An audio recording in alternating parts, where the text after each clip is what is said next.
तो दोस्तों स्वागत है आपका कॉमिक्स टाइम्स में। और आज हम शुरू कर रहे हैं सुपर कमांडर ध्रुव की कॉमिक्स आखिरी दाव, जो कि चैंपियन किलर का दूसरा भाग है।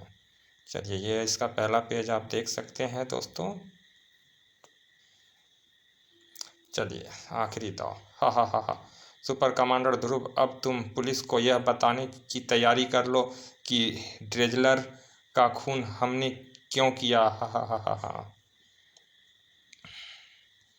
यह हंगामा राजनगर स्पोर्ट मीट में एक मोटरसाइकिल रेस से शुरू हुआ था, जिसमें ध्रुव पर चैंपियन किलर ने एक अन्य मोटरसाइकिल सवार गैलीलो के धोखे में हमला किया था। सावधान ध्रुव को मुंह की खानी पड़ी, पर चैंपियन किलर सुरक्षित भाग गया। चैंपियन किलर का अगला हमला तैराक जेरी पर हुआ और ध्रुव की लाख सतर्कता के बावजूद चैंपियन किलर जेरी को अपंग बना गया।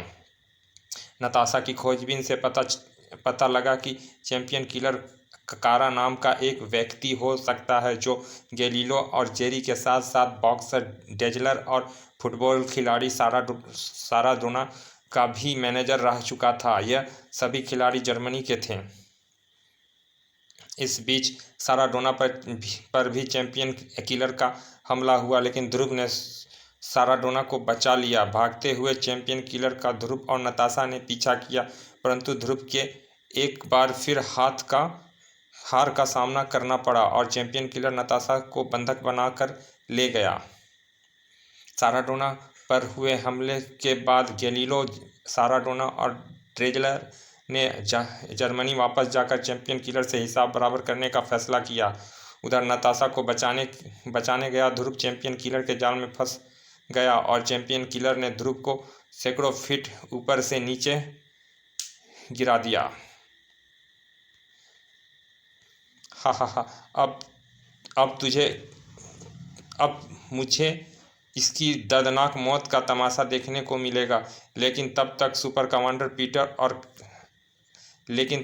कमांडो पीटर और करीम घटनास्थल तक आ पहुंचे थे। करीम, देख रहा हूं पार्टनर, पर घबराओ मत। मैं अपने कैप्टन का बाल भी बांका नहीं होने दूंगा। करीम का पैर एक्सीलेटर पर पूरे वजन के साथ दब गया और जीप गोली की सी रफ्तार से ध्रुव और जमीन के बीच में आ गई। धम। यह क्या? यह जीप कहां से आ गई? और ऊपर नताशा को थामने वाली पतली रस्सी ने भी दम तोड़ दिया। ओह, चटाक। और तभी, अब मैं तुझे गिरने नहीं दूंगा लड़की, क्योंकि अब तू ही मेरी यहाँ से सुरक्षित बाहर जाने की गारंटी है। तुम्हारी किस्मत वाकई बहुत तेज है सुपर कमांडर ध्रुव, और मेरी बहुत खराब कि तुम जिंदा बच गए। मैं जानता हूँ कि अब तुम मेरा पीछा दुनिया के आखिरी छोर तक नहीं छोड़ोगे, इसीलिए मैं इस लड़की को अपने साथ लिए जा रहा हूँ। और इस बार अगर तुमने मेरा रास्ता रोका तो मैं इसका हाल भी जेरी जैसा कर दूंगा। हेलीकॉप्टर घूमने शुरू हो गए। वह नताशा के साथ भाग रहा है। ध्रुव, मैं अभी पुलिस को नहीं पीटर, पुलिस ने अगर जोर जबरदस्ती करने की कोशिश की तो नताशा को नुकसान पहुंचा सकता है। अभी इसको जाने दो। लेकिन मुझसे बचकर यह जाएगा कहाँ? इसको तो मैं पाताल से भी ढूंढ निकालूंगा। अब आपको यहाँ से पता चलेगा कि चैंपियन किलर नताशा को कहाँ ले गया। चैंपियन किलर के जीवन का एक ही मकसद है, गैलीलो, ड्रेजलर और साराडोना से बदला लेना है। यह तीनों जहाँ भी जाएंगे, चैंपियन किलर वहीं पर जाएगा। इसीलिए अब हमारे लिए इन तीनों पर नज़र रखनी बहुत ज़रूरी है। लेकिन वे तीनों तो आज सुबह ही चले गए। ध्रुव, चले गए? पर कहाँ? वे लोग आज सुबह अपने प्राइवेट प्लेन से जर्मनी के बार्न शहर के लिए रवाना हो गए। एकाएक जाने का कोई कारण उन लोगों ने नहीं बताया। और हाँ, याद आया, तैराक जेरी भी उनके साथ ही था, स्ट्रेचर पर। बार्न सेल स्पोर्ट्स इंस्टीट्यूट भी तो बार्न शहर के पास ही स्थित है, जहाँ से प्रशिक्षण पाकर यह चारों सामान्य खिलाड़ी विश्व चैंपियन बन गए। यू आर राइट रेनू, यह संयोग नहीं हो सकता। सेल स्पोर्ट्स इंस्टीट्यूट का इस पूरे घटनाक्रम से गहरा संबंध है। मुझे पूरा यकीन है कि हमारे सारे सवालों के जवाब वहीं पर हैं, और नताशा भी। ध्रुव का ख्याल एकदम सही था, क्योंकि उसी वक्त बांस शहर की ओर बढ़ते एक प्लेन में, तू घबरा मत जेरी, हम तेरा बदला जरूर लेंगे। जब गीदड़ की मौत आती है तो वे जंगल से भागकर शहर आता है। हमारा दुश्मन अगर जेल से भागा है तो फिर तो सिर्फ हमारे हाथों से मरने के लिए।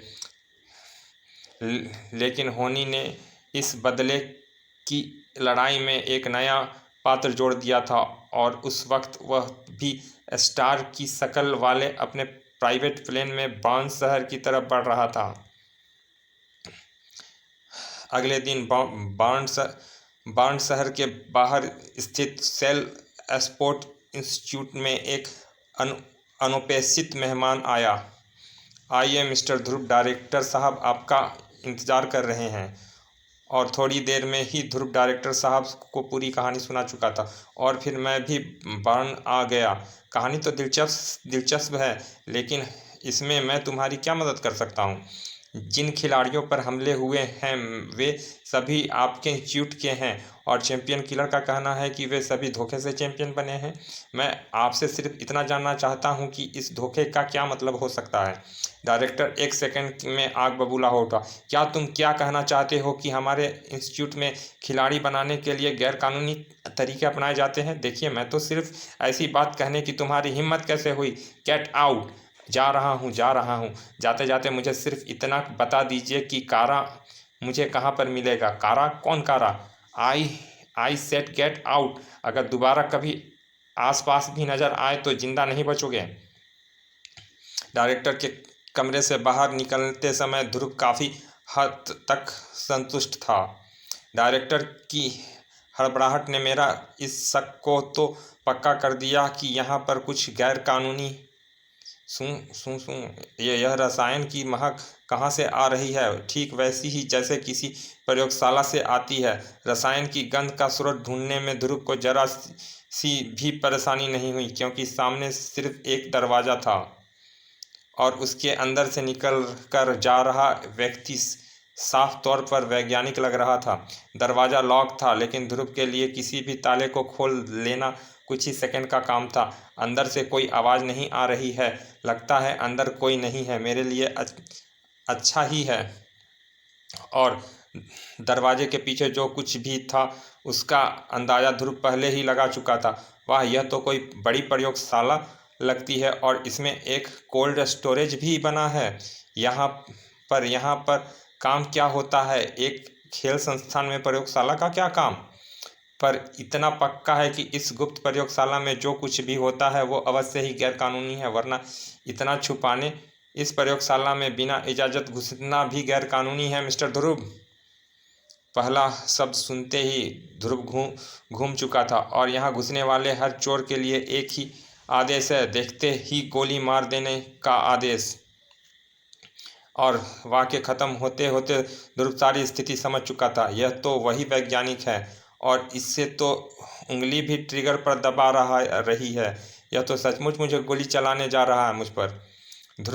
वैज्ञानिक को ध्रुव का फुर्ती का अंदाजा नहीं था। ध्रुव की हाथ कब घूमा यह वैज्ञानिक को नहीं दिखा, और ना ही वह अपने हाथ पर गिरने वाले तेज एसिड से अपने आप को बचा पाया। एक चीख के साथ पिस्तौल वैज्ञानिक के हाथ से छूटकर दूर जा गिरी, और अब उसका चीखना बंद हुआ तो उसने अपने आप को ध्रुव की गिरफ्त में पाया। बोल, यहाँ पर क्या होता है? बोल। मुझे नहीं मालूम, मैंने तो अभी कुछ महीने पहले ही यहाँ नौकरी करना शुरू किया है।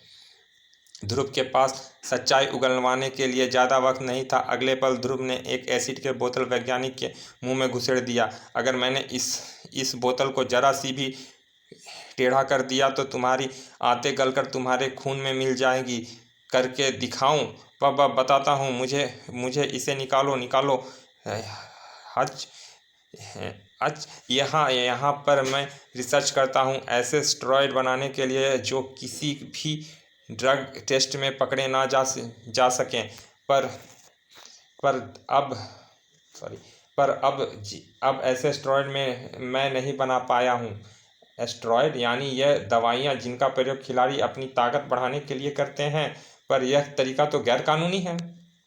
तभी अभी कौन चीखा था? वोल्ट। यह तो डायरेक्टर की आवाज़ है और वो इधर ही आ रहा है। अब यहाँ रुकना बेकार है। यहाँ से मुझे जो जानकारी मिल सकती थी वह मिल भी चुकी है। छना, ओ माय गॉड, यह तो वही छोकरा ध्रुव है। लेकिन जब तक कोई बाहर झांक पाता, ध्रुव सुरक्षित छत पर पहुंच चुका था। कहाँ गया वो लड़का? मालूम नहीं सर। नीचे तो नहीं, कोई नज़र नहीं आ रहा है। तो क्या उसको पर लग गया? मूर्ख, ठीक से देखो। वह सिर्फ तुम्हारी मूर्खता से इस लेबोरेटरी तक पहुंच गया। तुमने जरूर ताला खुला छोड़ा। सर वे देखिए नीचे। अरे, यह तीनों इस वक्त यहाँ पर। एक क्या संयोग है। अभी वो लड़का इन्हीं के बारे में ही तो बात कर रहा था। ध्रुव को ज़्यादा आश्चर्य नहीं हुआ। वह इन तीनों का यहाँ आना साबित करता है कि इंस्टीट्यूट का पूरे घटनाक्रम और नताशा के अपहरण से गहरा संबंध है। थोड़ी ही देर में और वह मुझसे कारा के बारे में भी पूछ रहा था। मुझे समझ में नहीं आया कि इस कहानी में कारा कहाँ से आ गया। वह कारा जिसे कई महीनों से किसी ने देखा तक नहीं। और सबसे बुरी बात तो यह है कि वह हमारे लेबोरेटरी के बारे में भी जान गया है। आप उस छोकरे की चिंता छोड़ दीजिए सर, उसे हम संभाल लेंगे। हमको पता चला है कि हार्ट जेल से भाग गया है। आपने उसको कहीं इंस्टीट्यूट के आसपास तो नहीं देखा है?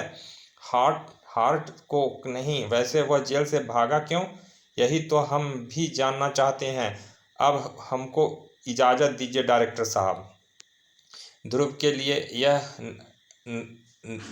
नाम एकदम नया था। ये हार्ट कौन है? वह छोकरा कारा के बारे में कैसे जान गया? पता नहीं, लेकिन वह लड़का है बहुत खतरनाक।